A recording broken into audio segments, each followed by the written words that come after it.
Hello, hello, hello, and welcome to the College of Creation. My name is Dan. And my name is Michael. And we are Dungeons & Dragons DMs who love to homebrew items, spells, creatures, and features for D&D. How you doing, Michael? I'm doing very well today. I am excited for this prompt. I had a great time last week. I had a tumultuous time making this creation, but I came out all the better for it on the other side. Yes, this is a show where we make brand new homebrew every single week based on our community prompts, ideas that get sent to us from people who listen to the show, who know us on TikTok and all that good stuff. And this week, we were prompted to make... Well, the initial prompt was a sorcerer that got its power from, undead beyond spirits, the veil. or yes. Ghosts, possession, Spirits, something. souls, right? yes. Soul sorcerer. However, Michael being just right on the heels of making a different sorcerer, and having made already 3 or 4 sorcerers for the show altogether. I think 3, yeah. I think 3. It's time for something new. I'm so you roll for a new one. You roll for a different class to use this prompt for, and landed on a rogue. Which is the last class I would attribute this to. But I'm very happy that I landed on rogue now, Great. A week later. I'm very, very glad that you did. I made a sorcerer. I followed the prompt as directed. Always following the rules. Classic Dan. I think we figured out at this point which one of us is the straight-laced one and which one of us is the wild card. And that's okay. That's okay. We all need the hooch to our Turner.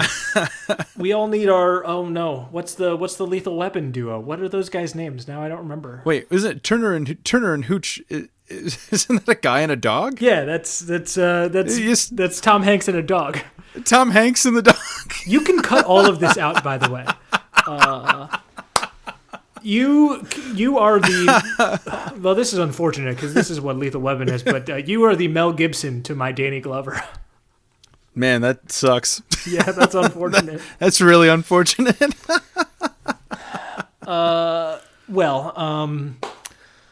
On an entirely different note, I wanted to ask Michael because I'm curious, and because this sort of situation came up with me recently at a game, and I know we talk about DM and table advice in sort of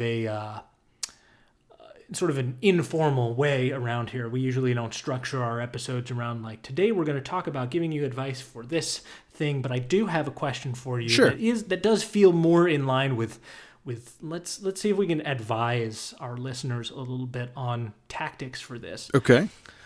What do you do when it comes to game day or day before game day or something like that, and you've got your table ready to go, and then one person, or maybe sometimes 2 people, express something came up, can't make it, sorry, what's first strategy for you? What's your strategy or your response? I have a couple levels to this. If it's only one person, my home game, I have 5 players in the party. So if it's only one person, typically we will just continue on as normal. I don't pilot the character for the player. We just suspend the disbelief, and the character no longer exists for that session. And then when they return, it's as if they were there the whole time. I really try to make as few decisions for players as possible. So I will take them out of combat, which sometimes is a little tricky because I'll have to change planned encounters on the fly, but not so much so that it's detrimental to my game or the player's game. If it's more than one player missing, I typically will have something else ready to go that can be played in one session. If it's more than 2 or 3, we'll cancel and reschedule. But I feel like there are always options available for us if if it's a manageable amount of last minute conflict. What about you? Now, this was a particular case where we left off on sort of a cliffhanger of sorts with regard to one specific player, and that player could not make it. And we had left... Yeah, that makes it tough. Yeah, we had left that situation kind of floating in limbo to be resolved next time. And it really felt like it would be a disservice to not give that moment the time it needed, with the player specifically piloting that and making the choices that would define that moment, because this feels like a really key point for that character. So not having him there was really going to be a detriment to the situation.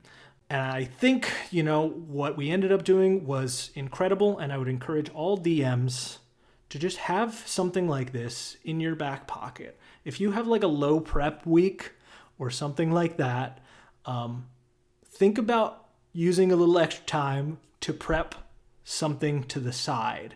Yep. And not even, I agree with what you're saying. I love a little one shot that's totally disconnected from anything and we're just playing something stupid and fun. But I love a one shot that looks into another piece of the world that you are exploring. Yeah. Stick in the world that you're in. And I've done this in the past with my characters. In one game, they had a boat, and so they had hired some crew to run the boat. And then they got off at a port town and did some business, and were like, hey, you guys go make some money for us. And they sent the ship off to do some trading runs. So I just prepped a one-shot where it was like, you're going to play your crew members on their journey and their adventure. And it's just a little side episode. So we did that one time when it was only, not everybody could make it, or something went down. But what we did this other time was we looked back in time, and it was great. This game in particular is a Curse of Strahd reskin. It's set in a fictional Wild West, and they had just found the Tome of Strahd, which is the book that tells you about Strahd's deal. How he came to be in Barovia and rule it, and how he became to be the horrible vampire overlord that he is, right? And it was a great moment. They were all excited to finally get their hands on this book. And that was last session, so this was a perfect moment for me to say, you open this book and you start reading, and let's play out what you read instead. Incredible. So you're going to be characters from the backstory, folks that that no longer exist anywhere in the world that you inhabit now because they are long gone. Here's a handful of stat blocks. They're basically pulled straight out of the monster manual, and you'll be playing as these super simplified stat blocks over the course of a little chapter of this tale that you now see. And it worked incredibly well. It immersed them further into the world by showing them part of the story that as players, they probably wouldn't have gotten to see, because that's not the timeline that they exist in. So, giving them the opportunity to not only see that, but to feel like they have agency in that, right? To feel like they are helping to guide and define the past of the world as they are currently defining its present and its future is so cool. I would encourage anybody who's running a game to think about ideas where you could expand the world beyond your party's scope of awareness and play out, if people can't show up, play out a one-shot somewhere else in the world. Play out something that's this is also happening concurrently or in the past, and it's going to inform how your players see the world from around them. It was super great. That's awesome. And it's great to have a backup plan. It's always great to have a backup plan. It's always great to have a backup plan. Yeah. Just because some people cancel game night doesn't mean you have to cancel the whole experience. Correct. Anyway, that's my little piece of structured advice for this week. Shall we get to the unstructured portion? Because it seems like both of us really ran it down to the wire this week. Oh yes, this I was working until moments ago. Like we've said before, sometimes pressure makes diamonds. Indeed. So Indeed it does. I'm sure the things that we have brought this week are both wonderful. This is true of that flashback one shot too. Is that like I didn't hear from this player until probably within 48 hours of session, and I had not planned for this one shot thing at all. So that was just like that was quick turnaround, man. I just had to make that work. Yeah. And I'm sometimes really you got to make it work. Hey, sometimes you got to make it work. Sometimes it works great when you make it work. Yeah. I'm a large supporter of improvisational DMing. I think that not planning for a session is so invigorating and can be very, very exciting. Not doing it every time, like you need to prepare. The preparation is very important. But if you have enough to rest on, not thinking about a session at all until you start it once in a while is so just like it's electric. I really enjoy doing that. We should probably discuss at some point in one of these episodes prep philosophy. I would really be interested in talking to you about that because I wonder how different they are. Yeah, because I agree with you. I like having something to to go back to and some framework or outline. Yeah. But I agree with you definitely that like resisting the urge to over prep is really big and leaving yourself open to react to your players instead. I think expresses a lot of trust in the players that I think the players can feel when they're not being guided so much and that you are just reacting. But we can get to the real stuff now. Yes. Yeah. Let's get to the point of the show, which is every week Dan and I make creations for each other, for the listeners. These are our soul subclasses. Dan, last week I went first. Would you like to go first this week? Absolutely. I have created a sorcerer today. A sorcerer that gets its power from being possessed by spirits and ghosts and, whatever other beings from beyond this mortal plane, however you want to term it. So, the channeler subclass for the sorcerer. Spirits have many ways of exerting influence on the material plane. Some aim to cause mischief, toppling shelves and moving household objects a few inches at a time, while others whisper into mortal ears, trying to guide the living through subtle hints and clues.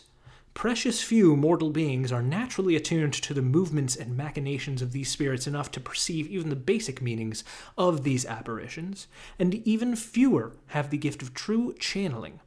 A true channeler can serve as a host to spirits, walking the tightrope of spirit possession to utilize the wisdom of both the living and the dead.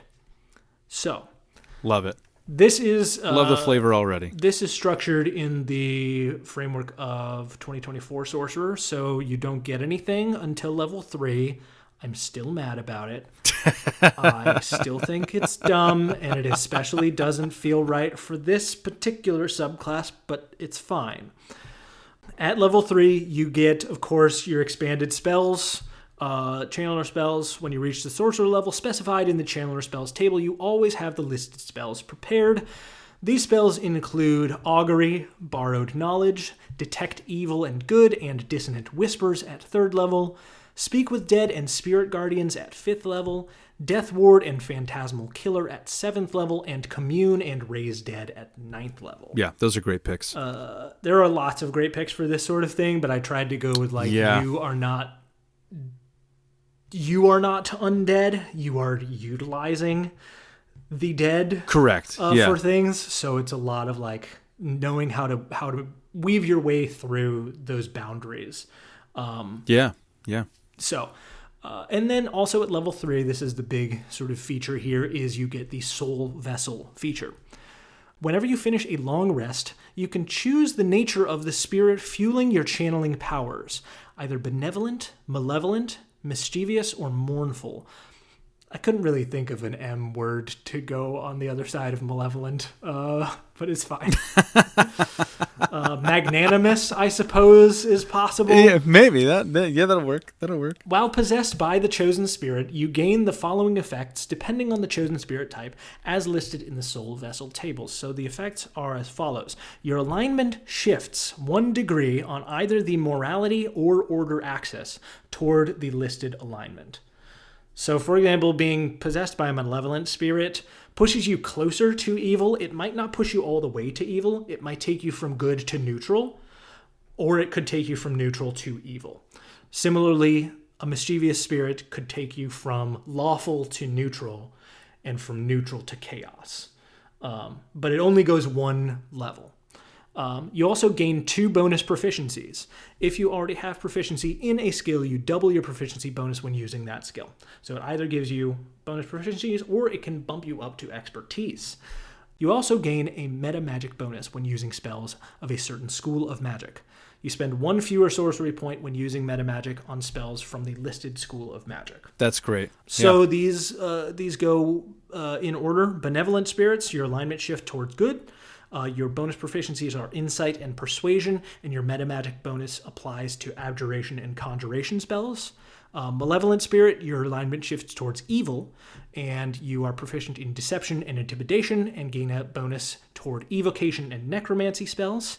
Mournful spirit pushes you closer towards law, and you get bonus proficiencies in history and survival, and meta magic bonus towards divination and transmutation. And mischievous spirits push you closer to chaos, and give you bonus proficiencies in perception and stealth and enchantment and illusion meta magic bonuses. So you get a bunch of like little RP and utility bonuses depending on what you have here.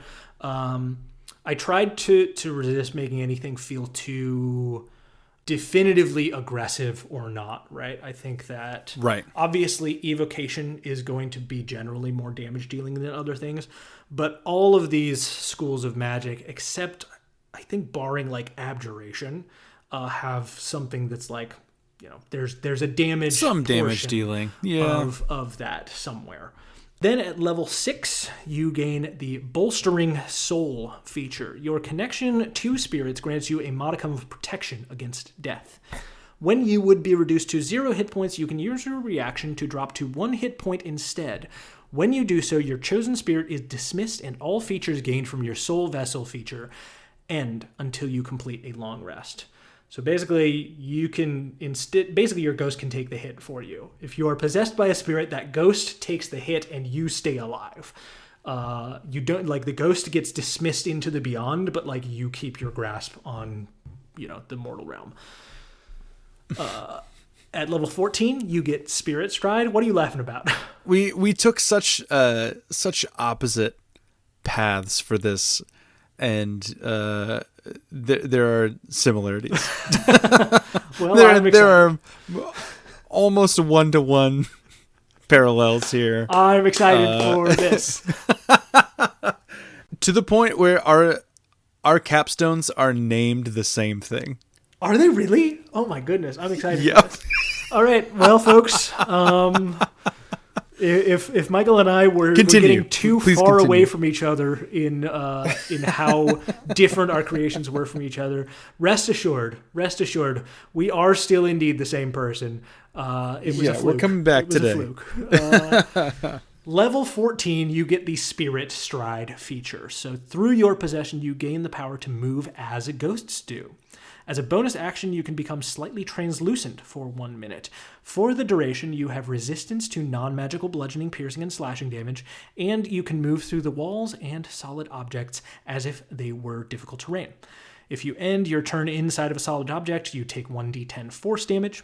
And once you use this feature, you can't do it again until you complete a long rest, or unless you spend 3 sorcery points to restore your use of it. This is a pretty standard 14th level framework for sorcerer features. Is usually you get the ability to do something like change your form in some meaningful way. Yeah, for a short form, movement, something like that. Change your movement, change your form, like make yourself appear or manifest differently in the world slightly. Yeah. Yeah. And then we have level 18 is the Soul Keeper feature. Let's see if it does the same thing as yours. When a humanoid within 30 feet of you dies, you can attempt to use your reaction to commune with the soul. Make a charisma check with a DC of 10 plus the creature's proficiency bonus, and on a success, you gain the following features. You gain a second spirit and accompanying bonuses from the soul vessel table, and the spirit type is determined by your DM.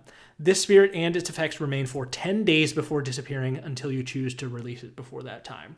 So, if there's a bandit that dies near you, you can just quick be like, you do not get to go on to the afterlife quite yet. You are now my companion spirit, and the DM would decide, well, is that a mischievous, a mournful, a malevolent, or benevolent spirit? And you would get those bonuses in addition to your regular soul vessel bonuses for that 10 days. I think that's totally fair. In addition, you can cast Raise Dead on that creature without expending material components. That's very cool. That's very cool. And I didn't actually put this in there, but I should put a little note there at the end of that particular feature. If you do cast Raise Dead, you lose the additional spirit and soul vessel features. Gotcha. You raise that person back up to life. Their soul isn't attached to you anymore. It's back in their body, but you don't need to have spent any money for that. You don't need the diamonds. Just cast it. You're good. Sure. So that's it. That's it. You have a little extra soul, and also you can bring that person back to life a lot more easily than you otherwise could. So like I said, we definitely came at this from totally different directions. The flavor of this is very seance, commune with ghosts. It feels more like spooky ghost type of vibe, which I really like. I feel like a lot of times if you are thinking undead, you're thinking zombies, you're thinking Strahd. They are kind of like flesh and blood undead creatures, and ghosts kind of take a back seat a little bit. So I like this a lot. It really does progress very naturally. Additional movement and the translucence at level 14. That is a little bit similar to what's that? The invocation that warlocks get. It's very similar to that, but that it doesn't feel like it's stepping on the toes of warlocks. It doesn't seem to be very egregious in that aspect. Yeah. Level 6 is great. We love something that anything to keep a caster from dropping to 0 is great. I think my biggest struggles with coming to the table with this was the tone of it, and that sort of something that is empowered by the undead already feels like a warlock concept. Mm-hmm. And it feels like something that, it already is a warlock subclass. The undead is a patron. Yeah. So there's something to it that already feels warlocky. So I did definitely try to stray away from that. I tried to stray away from Spirit's Bard. I tried to stay away from stepping on the toes of... I think this shares one key sort of feature with Lunar Sorcery, in that you are choosing, each long rest, you're choosing sort of a portion of how your subclass works. Which is why I didn't tie the choice to your... additional spells. That's too much for me, stepping on the straight up Lunar Sorcery. Yeah. But that's all Lunar Sorcery does. It gives you new spells when you choose that. Yeah. And some I of really your like the further bonus features proficiencies. down the line. Yeah. I was like, what else can I do that is a choice that can be a rotating thing? And I like... I love alignment. That's... And I thought this was a great great way to do it, right? This is a great way to have that little thing that tugs on your alignment, but it doesn't fully shift it ever. Sure. I also didn't really say if it snaps back when you're done, but I don't think it does. I think it kind of stays with you. That's as true. As you're shifting out, right? You can shift from, if you were a lawful good character, you could shift and have your soul vessel be a malevolent spirit, and you could then suddenly be lawful neutral. And then Yeah. If you switch to a mischievous spirit, now you're just true neutral, right? So these spirits are exerting an influence on you, and I did want that to be something that feels like part of how the character is played and how the player interacts with the subclass, is to, you know, allow it to inform that. And ideally someone would play this character and have, like, you know, some backstory for each of these spirits, right? They would know them. You would converse with them, you know, in character, and they would exert that, you know, mischievous or malevolent or mournful influence on the character to move in a certain direction. In that vein, and the vein of sorcerers being more inherently flexible, that mechanic can kind of be determined by the player, I think, too. If they're not as comfortable with that big of a swing, it certainly could be an alignment thing that snaps back. But if you do have, like, talking about what we were kind of talking about last week, having players that are really interested in buying into things like diseases and curses, this could be something that really gives a narrative-driven player a lot to chew on. And that is good. That's not something that you can achieve with mechanics. It's only something that you can really write into the flavor of a subclass. And this is done really well. I like it. Thanks. And yeah, ideally, like, that's part of the equation, right? Is you're not just thinking about, oh, well, those bonus proficiencies would be really good for this adventuring day, and those meta magic bonuses, well, I've mostly loaded myself up with evocation and, you know, conjuration spells, but man, I've been communing with the malevolent spirit a lot. Like, it might be not as optimal, but probably wiser from a, you know, character growth standpoint for me to avoid choosing that spirit to be my primary influence. I need to cleanse myself for a moment. Cleanse your soul a little bit. I just need a breath of fresh air. Yeah. You know, give me some law. Give me some goodness just for something just there. a moment. Yeah. You know, I think it could be really fun to play with. But I enjoyed making this one. I had a good time, and I liked a lot of the stuff that I came up with after kind of hemming and hawing over it for a little too long. Michael, are you ready to talk about your rogue? I would love to talk about my rogue. Let's dive into it. If you would open your document, please, Dan. I have scoured all documentation on rogues the past 6 days. I bet. Looking for the one thing that it's missing. Like we discussed last week at the end of the episode, it is kind of a narrow path within the rogue class for this type of subclass. You have to avoid the soul knife, any type of psionics. You have to avoid the phantom, which deals with, like, the veil and death and soul tokens and things like that. So it was kind of a narrow walk down the middle between those two things. And I finally had the unlocking idea a couple days ago that what this class is missing is a companion subclass. A companion subclass is what the rogue is missing. One does not exist, and I can't believe that there isn't one already. I can see how we're going to find some similarities now. Yes. Not direct, exactly the same thing that you did, but there are definitely some points of overlap. I call this the Spirit Talker. Okay. This uses some native vibes for a baseline. Definitely, that is not my personal heritage, so I didn't want to lean into that too far, because that certainly is not my area of expertise.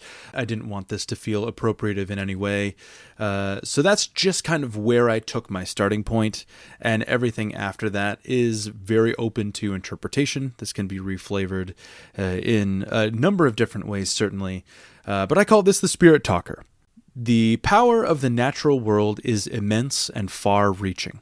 Plants, animals, and humanoids alike pass through the cycle of life, and when they die, enter the place of spirits, a pseudo-plane of nature where spirits can exist in peace. Somehow you have found yourself attached to, guided by, or under the protection of an entity from the place of spirits.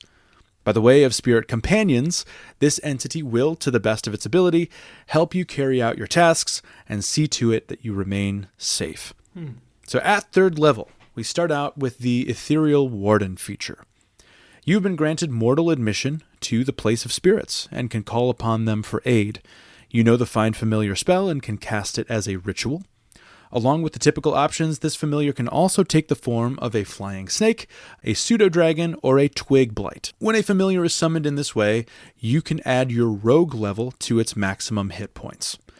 Also, when summoned in this way, it gains the option to attack in combat and adopts both your dexterity score and all of your dexterity-based skill proficiencies. So it already gets a solid bonus upon summoning. Also at 3rd level, you gain the Guided Hand feature. The spirits have granted you combat opportunities that are unavailable to others. Once per round, when an attack with which sneak attack could have been applied misses a target creature, you can re-roll the attack roll and take the second result. This will, however, remove one of the d6s used to roll damage to a minimum of 1d6. So you're sacrificing 1d6 out of your sneak attack pool to have the ability to roll again. Right. Additionally, when you deal sneak attack damage, you can choose for it to be force damage. Okay. So a little leg up for your sneak attack damage only, so that doesn't apply to the weapon damage, just the additional damage that you would deal. Now, at 9th level, this is where I really tried to tie this into the core class. Nice. This is called Companion Sneak Attack. Ooh. Guided by extraplanar sight, your spiritual companion can aid you in battle. Once per round, a familiar summoned with your Ethereal Warden feature can use a sneak attack of its own, dictated by the same parameters as yours. This attack deals force damage. It utilizes a pool of d4s as opposed to d6s, and scales based off of your rogue level, as seen in the companion strike table below. Nice. So your your familiar can use a sneak attack once per round. From levels 9 to 10, it deals 1d4, 11 to 12, 2d4, and then 3, 4, 5, all the way up to 6d4 for levels 19 to 20. Cool. So it comes online at level 9, and you get a little bit of extra damage from your soul companion in combat. Typically, familiars are not meant as combat features, but for a rogue, it felt permissible. Yeah. So this is essentially an enhancement on the Pact of the Chain, Gift of the Chainmaster invocation. Again, stealing a little bit from the Warlock class, but this is definitely more streamlined for a rogue specifically. Yeah. At level 13, we have the Spirit Cycle feature. The cycle of life is ever flowing. Whenever your familiar is reduced to 0 hit points, you can take one of the following options as a reaction. You can either immediately resummon your familiar in a space within 5 feet of you, or gain temporary hit points equal to your familiar's maximum hit points. I like that a lot. You can take this action twice. You can't do so again until you complete a short or long rest. So it is limited a little bit, but it's not overly powerful either way, I don't think. Yeah, that's pretty cool. This is where the overlap occurs. Well, thank you. At level 17, with the exact same name as Dan's capstone, this is the Soul Keeper feature. Okay. You can more openly channel protective power from the place of spirits. You can have 2 familiars summoned at once. It is kind of similar. You can have 2 familiars summoned at once. Additionally, if a creature you can see, including you, takes damage that would reduce you to 0 hit points, you can choose for one of your familiars to take that damage instead. If the damage reduces your familiar to 0 hit points, you can gain back 1 use of your Spirit Cycle feature. So essentially, you get it for free if you want to resummon that familiar if another creature takes 0 hit points. So it's kind of a one free fail safe to take a hit, a spirit shield essentially. Okay. But yeah, so definitely there's some definite points of overlap here. Sure, yeah. But not too much. They're definitely distinct. It does just feel like a very natural thing for a rogue to have a familiar, if only to like be an ally that's within 5 feet, or like just provide the help action so that you have advantage on a strike. That sort of thing, that feels very much in line with a rogue, and you can imagine a rogue with this. I love the idea of it being like a little, ghost of some kind. Yeah. The companion strike sneak attack aspect, where it's like a limited, sneak attack that isn't quite as powerful as your sneak attack, but it still does like feel, very, very, very cool. I think Spirit Cycle and Soul Keeper. I think my only thing I'm thinking about it from now I'm approaching it from like an optimization and game loophole exploitation thing. If a creature you can see takes damage that would reduce it to 0 hit points, you can choose for one of your familiars to take that damage instead. If that damage reduces your familiar to 0 hit points, you can gain back 1 use of your Spirit Cycle feature, which then you can use your reaction to pop that guy right back out. I think so. This is what I probably should have put in. A reaction. I think if the damage reduces your familiar to 0 hit points, you would use your reaction to gain back a use of that, and then you'd have to wait until the next round. Right. Yeah. Because in that case, you can only cast it as a ritual, so you lose that familiar for the rest of the combat.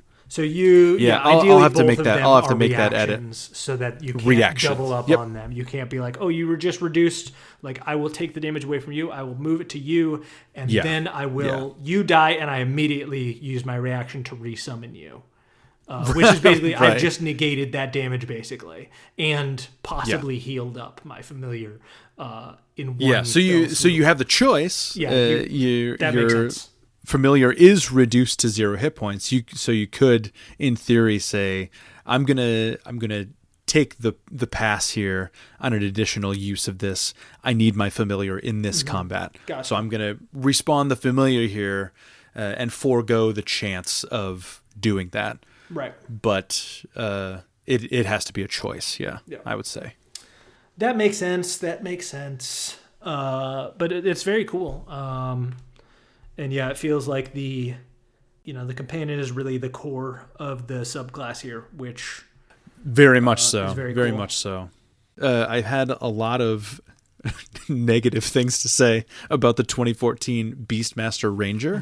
I think that subclass really doesn't serve much of a purpose to the Ranger itself.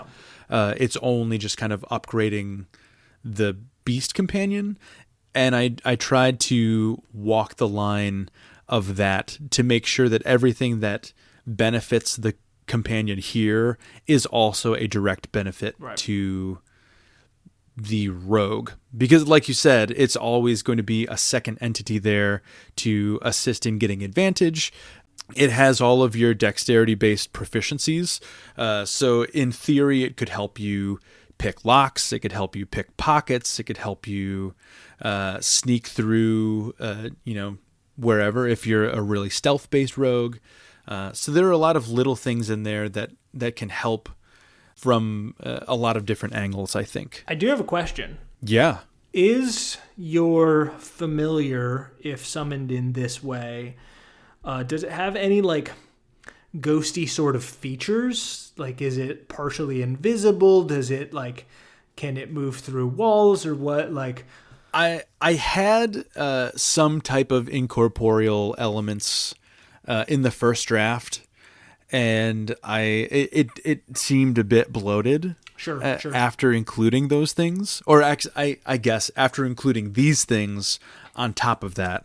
I can see that. So I opted to remove that in place of this stuff.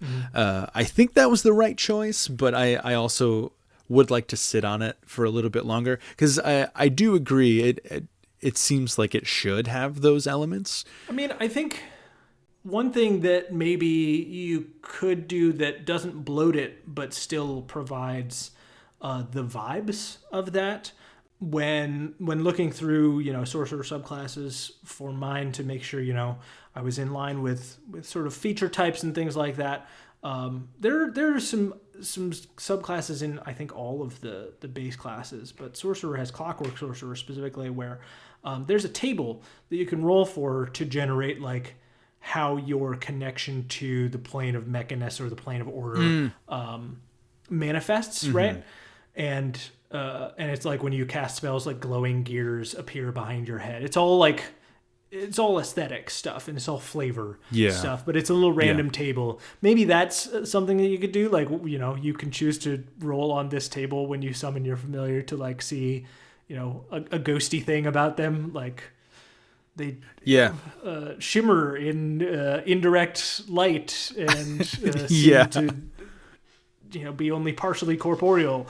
But it's like there's no mechanical benefit to it. It's just it's aesthetic and it's all for the vibes, but it's not like gonna step on any of the other features or make it feel bloated. I think that was the thing that I struggled incorporating was something that like justifying the inclusion of something that wasn't mechanically beneficial, and it just felt like more text for the sake of more text. A table makes a lot more sense. That is a very good idea. Yeah.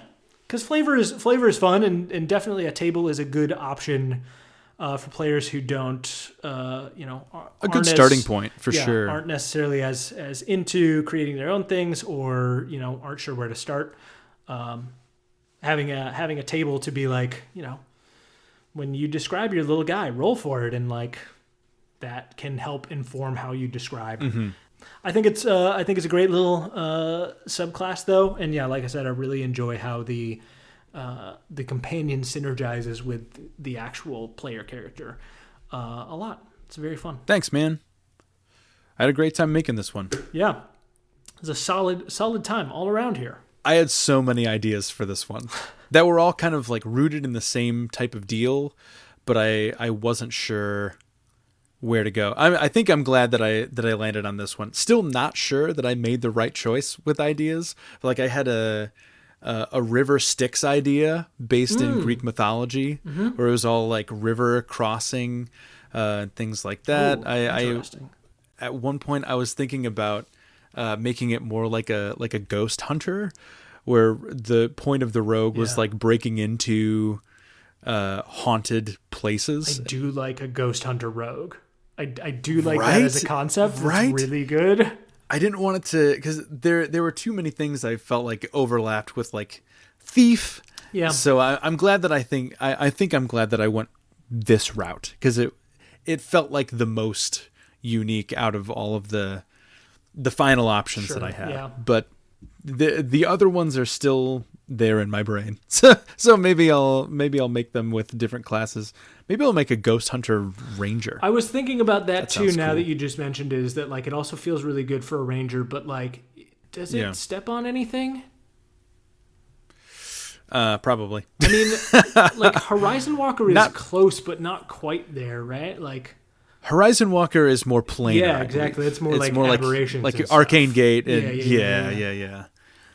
Horizon Walker is more planar. Gloomstalker is more like darkness, monstrosities, things like that. There isn't truly like an undead ranger. Although I suppose maybe the Swarm Keeper can be construed that way, because it's supposed to be like a swarm of like insects or whatever, but they also have options written in for it to be like little will-o-wisps or things like that. I don't know. It probably overlaps somewhere else, but who knows? I think the closest thing is probably Horizon Walker, but I think there's enough. Yeah. There's enough like original ideas, just specifically related to like ghost hunting, that you could pull in to make it feel very different. So I think that would be dope. That would be very, very cool. But that's not what we're here about. That's not what we're making next time. What are we making next time? Shall we find out? We should find out. It is your turn to roll. Ooh, I'm going to pull up our giant list of prompts here. As I'm pulling up this list, if you, the listener, have a prompt you'd like Dan and I to experiment with, make a creation based off of, you can always reach out to us. We'd love to hear from you. You can email us at collegeofcreationpod@gmail.com, or you can find us on Patreon. We would love to hear your thoughts, talk to you about homebrewing, talk to you about Dungeons & Dragons at large, whatever you want to send us. And maybe your prompt will be the next one picked, and we will make it So we appreciate any correspondence of the sort. Thanks so much for listening. Dan, Yes. what are we making next week? Let's find out. That's a number 18, Michael. An 18 is an astral or cosmic themed barbarian. Ooh. A cosmic barbarian. Cosmic barbarian. That's going to be interesting. Wild prompt. I'm excited for that. Yeah. This is from Kyle on the Discord. Thank you, Kyle, for this. I know Kyle, and I know Kyle loves a barbarian. So we're gonna have to see what I can come up with this time. Should be good. Should be very, very good. Yeah, I like this a lot. This is not typically a class that you would associate with any type of otherworldly, very true, astral type of things. And I like that a lot. I'm going to be very interested to do some exploration into some of the things that can be found in Spelljammer and using those as inspiration, I'm sure. Yeah, I'm quite excited for that. Should be a good time. And I do love making a weird barbarian. I will have to be careful. One of my favorite subclasses I've ever written was a cosmic themed ranger. Oh yeah. And I will have to look at that to make sure that I don't retread any of those things, because I want to make sure that this is unbiased and new and unique. Make it feel very fresh. Cool though. Yeah, no, it's gonna be be solid. I feel really interested in seeing where this can go. Thank you, Kyle. Thanks, Kyle, and thank you all out there for listening. Michael, do you have something to say to the people before we say goodbye? I always have something to say to the listeners before we say goodbye. Today is actually going to be a recommendation of another game. I have used this with tables to start campaigns. This game as a whole as kind of a prologue to a campaign. Today, I would like to recommend A Quiet Year, or The Quiet Year. Yes. Incredible. It is so good, by the author's admission, a map drawing game. So it is a game about making a map and building out a world at the table in real time. I would just like to read the very short heading for The Quiet Year, as written by the authors. This is a map drawing game. You collectively explore the struggles of a community trying to rebuild after the collapse of civilization. It's a game about community, difficult choices, and landscapes. When you play, you make decisions about the community, decisions that get recorded on a map that is constantly evolving. Parts of the map are literal cartography, while other parts are symbolic. Players work together to create and steer this community, but they also play devil's advocate and introduce problems and tensions into the game. Such a fantastic game for building comfortability at a table, building player rapport, and just kind of discovering what type of players you are sitting with at a table. It's very telling how players do this, what kind of players they will be in a D&D campaign in the best way possible. And I really, really like it. I would recommend it 10 out of 10 times. Yeah, I mean, I would recommend everybody just go look at that game. Check out the entire Buried Without Ceremony catalog of TTRPGs and adjacent games. Avery Alder, incredible game designer, designer of Monster Hearts, a wonderful game about queerness and young adulthood through the lens of monstrosity.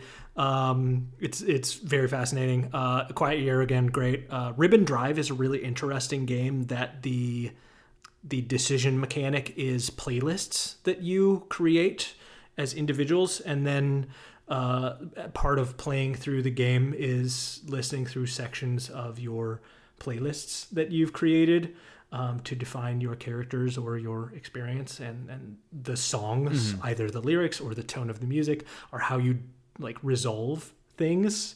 pretty revolutionary like game design stuff going on over there at Buried Without Ceremony. So would recommend. Check it out, please. And with that, we leave you. Thanks for recording with me, Michael. Thanks for creating stuff. And as always, thank you to you all for listening. We will talk to you in just one short week. Goodbye. Goodbye.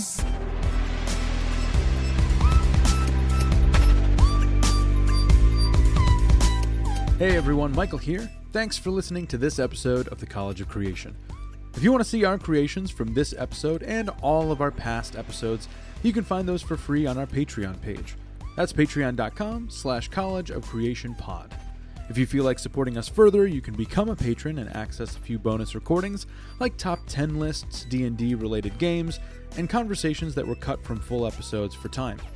If you have any questions or a homebrew prompt you'd like to see Dan and I tackle on the show, you can send those to collegeofcreationpod@gmail.com. And our intro and outro music is by Fuserwolf. You can check out his content on Bandcamp and Spotify. Again, thank you all so much for listening.